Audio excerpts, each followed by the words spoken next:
নমস্কাৰ ৰাইজ অলপ আগতে গম পালোঁ মানে বৰাগত কিবা ধৰণকাৰী হৈছে। কি ক'ম আৰু এতিয়া CM ছাৰে বা কি কৰে ক'বই পৰা নাই। মুছলমান হ'লেহেঁতেন আজি কি কৰিলেহেঁতেন,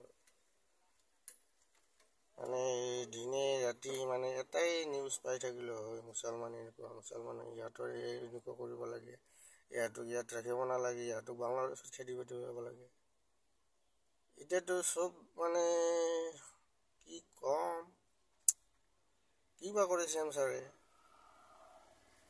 এজনী হিন্দু ছোৱালী, হিন্দুৱে ল'ৰা ধৰ্ষণ কৰিছে, বেয়াকৈ মাৰপিট কৰিছে। এতিয়া CM ছাৰে কি বা কৰে, মানে বাংলাদেশী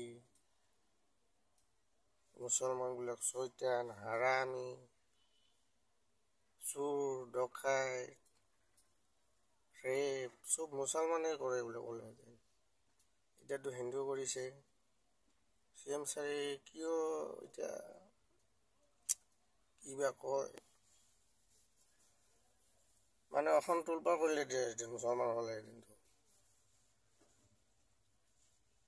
এতিয়া চাগে মনে মনে আছে, মানে কথাতে আছে নহয়, ওপৰত থুই পেলালে নিজৰ গাতে পৰে। শুনক CM ছাৰ, কি ক'ম আপোনাক, আপুনি সকলোকে সমানে চাব। অপৰাধীৰ কোনো ধৰ্ম নাই, হিন্দু হ'ব পাৰে, মুছলমানো হ'ব পাৰে। এটা ধৰ্মক মানে টাৰ্গেট কৰিব নোৱাৰিব, সকলোকে সমানে চাব লাগে।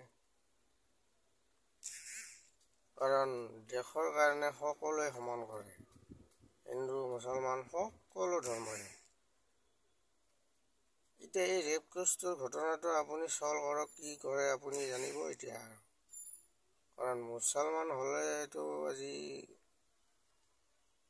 মানে সকলোৱে থৈ পেলাই দিলে, এই ইয়াতে চৈতান বদমাছ, ইহঁতক অসমৰ পৰা উলিয়াই দিব লাগে। মানে এতিয়া কি ক'ম আৰু, ক'ব লগা নাই আৰু কি ক'ম, ৰাইজ আপোনালোকে গমেই পাইছে। ধন্যবাদ।